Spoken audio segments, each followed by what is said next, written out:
Mr. Chairman, Chairman Wheeler, there was an enforcement action in the Tampa Bay area, the area that I represent in Congress, last April involving Mr. Humphreys.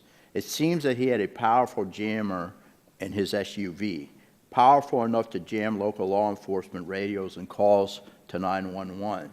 He'd been doing this for over 2 years. Right.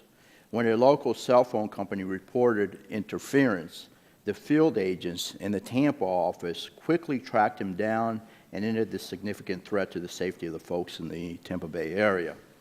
It's my understanding you're planning to close this enforcement office in my area. As the former chairman of the Homeland Security's Emergency Preparedness, Response, and Communications Subcommittee, I have a few questions. How many offices, if you are closing any, do you plan to close, sir? 16. 16. Will the job slots saved from the Tampa Bay area be moved to the Washington, D.C. area, yes or no? No.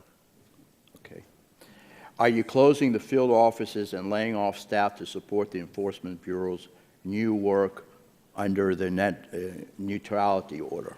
No, we're doing it to increase productivity. That what we're finding is it costs 2 to 3 times what a centralized operation would cost, that we've got too many people doing too few things in a specific area, not meaning there's not an issue, there aren't issues there, but that we can get greater productivity if we follow the kind of model that the FAA has been doing, where you have strike forces. And so we would leave in place in Tampa, for instance, necessary equipment, and would bring people in out of the Miami office to deal with the kind of situations that you're talking about, and that is a more cost-efficient way of accomplishing the kind of goals you're talking about. Well, Florida is a big state, sir.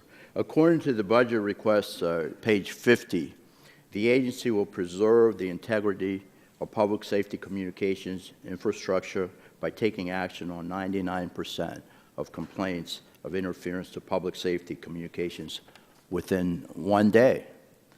Will you commit to ensuring that this metric is met?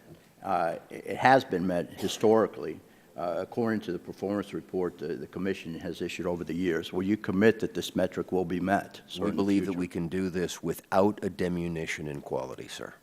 Okay. Will you provide the committee a quarterly report detailing the Enforcement Bureau's success in meeting that metric, including a list of actions taken through the remainder of your chairmanship, sir? Good idea. Okay, very good. What do you want me to tell the deputies? I know you talked about it. If you can elaborate a little bit more, what would you like me to tell the deputies and other first responders in the Tampa Bay area who may be endangered? This is a very important issue, as you know, public safety, by the delayed response inevitable and losing an Enforcement Bureau field office, which, again, Florida is a big state, and I know other members probably have questions with regard to the offices that are being closed, 16 nationwide. So I think the reality that we face is that we have a flat or diminishing budget. We have unfunded mandates imposed by the Congress, and we have to say, how can we increase efficiency? Do I want to close these offices? I don't want to listen to hear what you're saying. I don't want other folks who are representing areas that are going to lose offices and hear their complaints. But I've got a fixed amount of dollars to work with. Right, and so the question becomes, how do you become efficient? And that's what we're trying to do. Thank you. Commissioner O'Reilly, how do we, the United States, have any credibility telling other countries like China or Iran not to control network management practices within their borders if we are taking large steps in that direction with the recent overreaching broadband reclassification?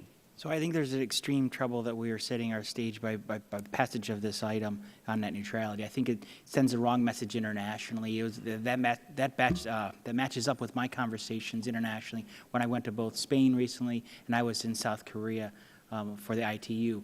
They are interested in engaging on issues of the broadband. They would like to get as much involvement as they can. Those regimes that you speak of obviously have a greater government control on the practices of internet in their nations. So it is a bifurcated message that we were able to send before the passage of this item, that we shouldn't do it here and you shouldn't do it there.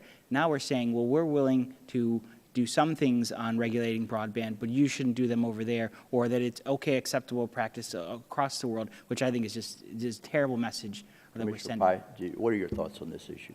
Congressman, thanks for the question. I agree with my colleague Commissioner O'Reilly, and I would associate myself with the State Department's views 5 years ago when they represented, quote, "We are concerned that in some countries net neutrality may be used as a justification for blocking access for purposes of preventing unwelcome political, social, or cultural information from being disseminated to their citizens." And I think this is a bipartisan issue on which the U.S. has historically stood together, and I hope, notwithstanding the February 26th order, that would continue into the future.